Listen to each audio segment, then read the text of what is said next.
William Bill Leasure, LA killer cop, released on parole. Good day, everyone. Today I have a story that will make you question just how well you truly know the people around you. Imagine a police officer, someone meant to protect and serve, leading a double life filled with crime, deception, and murder. This is the shocking true story of William Bill Leasure, the Los Angeles traffic cop who secretly became a contract killer and mastermind of a multi-million-dollar yacht theft ring. Bill Leasure joined the Los Angeles Police Department in 1968 and worked in the traffic division for 17 years. To those around him, he seemed like the least likely person to be involved in any sort of criminal activity. His colleagues even called him Mild Bill because of his calm demeanor. Unlike many of his fellow officers, he never drew his service weapon, never got into violent confrontations, and seemed more interested in educating drivers than punishing them. He was the kind of cop who let people off with a warning instead of writing them a ticket. But behind this mild-mannered personality was a man living a secret life, one that would eventually shock the entire city of Los Angeles. His crimes were so carefully hidden that even his wife, a deputy district attorney, had no idea what he was up to.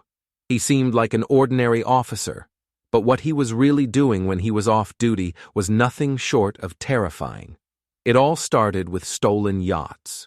Bill Leasure was involved in an elaborate scheme where boats would be taken from their docks, given new identities, and then sold to unsuspecting buyers. The operation was well planned, and for years, nobody suspected that a police officer was behind it. But as detectives would later discover, stealing boats was only the beginning. The real horror began when authorities started digging into unsolved murders, and Leasure's name kept coming up. A hitman named Dennis France eventually came forward and made a shocking confession. He had been hired by Leasure to carry out multiple killings. One of those murders took place in 1980. A woman named Ann Smith was working in her mother's beauty salon when a man entered. He didn't rob the place or threaten anyone else. Instead, he walked straight up to Ann, forced her into the back of the store, and executed her. It was cold, calculated, and had all the markings of a professional hit. Another murder happened a year later in 1981. Tony De Los Reyes, a jazz bassist, was lured to a bar in the San Fernando Valley. As he left, a man holding a shotgun stepped out of the darkness and shot him in an alley. Witnesses said a car was waiting nearby with its engine running. The driver? None other than Bill Leasure. Leasure was also linked to another hit in 1977. A wealthy man named Gilberto Cervantes was gunned down right outside his home after returning from church. Authorities would later learn that De Los Reyes had wanted his stepfather dead, and it was Leasure who arranged for it to happen. For years, Leasure managed to stay under the radar. But everything changed in 1986 when he was arrested aboard a stolen yacht near Oakland, California. Investigators started pulling at the threads of his criminal activities, and what they uncovered was beyond anything they had expected. The more they investigated, the deeper the corruption seemed to go. Police raided Leasure's home and found stacks of files, weapons, and evidence linking him to even more crimes. The case quickly expanded beyond just stolen boats. Federal agencies got involved, looking into possible drug and weapons trafficking connected to Leasure's network. With so much evidence piling up, Leasure was eventually charged with multiple crimes, including murder. But bringing him to justice wouldn't be easy. His trial was delayed over and over again. Witnesses disappeared, legal technicalities caused setbacks, and his defense team fought hard to keep him from facing the full consequences of his actions.